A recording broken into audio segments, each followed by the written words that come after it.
Well, you don't have a root cause in the report. I thought that was interesting. And why don't you have a root cause? And there are folks who, if they produced an investigation that didn't have a root cause, they would feel like there was something missing from the report. And I think initially that was probably part of the mindset. But as the investigation progressed, it didn't take long to come to the conclusion that Mike didn't show up to work today with the intention of trying to roll a water tender over and see if he could hurt himself. Yeah. I mean, that was, we had to stop and think for a second, okay, he didn't do this on purpose. Yeah. He wasn't playing around. He's on the inside. He was doing what he thought was asked of him, following orders, doing what this unit had done before, traveling on a road that it had been on before. The circumstances were not all that different. It had done all this before. He didn't do it, so we try to put ourselves in his perspective. He didn't do anything wrong. So we started looking at the accident, step by step, talking to everybody, breaking down how the whole thing unfolded, listening to tapes from dispatch, the fire, the ICS structure, and just found a series of events or occurrences that led up to this.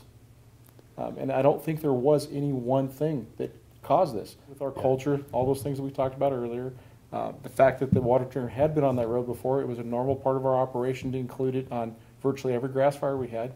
Mike was doing what he thought was right, and it happened. It would have been easier to have a simple root cause. Yeah.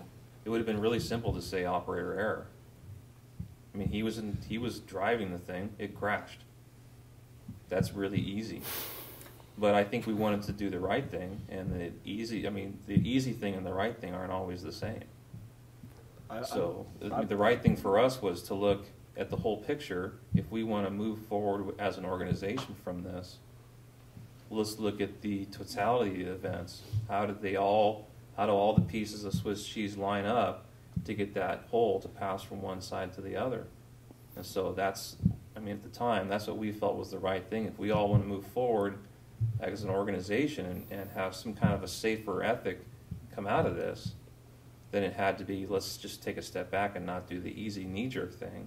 Let's look at the whole picture, and like Tim just said, take any one of those pieces of cheese and move them around, and the problem goes away. I was just going to comment that when you look at you're looking for the root cause, that pops up from what we went through and what we investigated is culture is way high up there. You really start looking at all the different issues, and you start bringing all those together. The culture is a huge part of it.